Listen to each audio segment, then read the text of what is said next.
একাবিংশ শতাব্দীতেও এখনো মানুষ রয়েছে সেই প্রাচীন আমলে।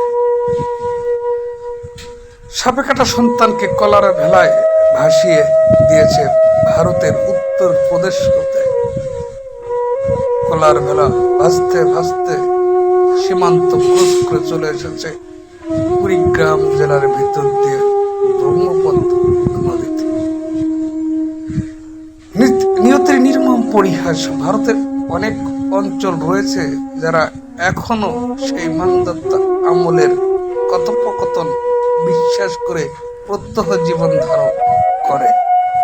সভ্যতার ছোঁয়া তাদের লাগেনি, অথচ বহিরা বিশ্বে তাদের দাপটে ক্ষমতা অনেক।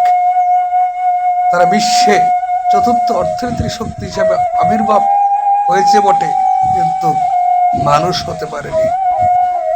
মৃত সন্তানকে ফিরে পাওয়ার জন্য তারা কলার বেলায় ভাসিয়ে দেয় সৎকার করারও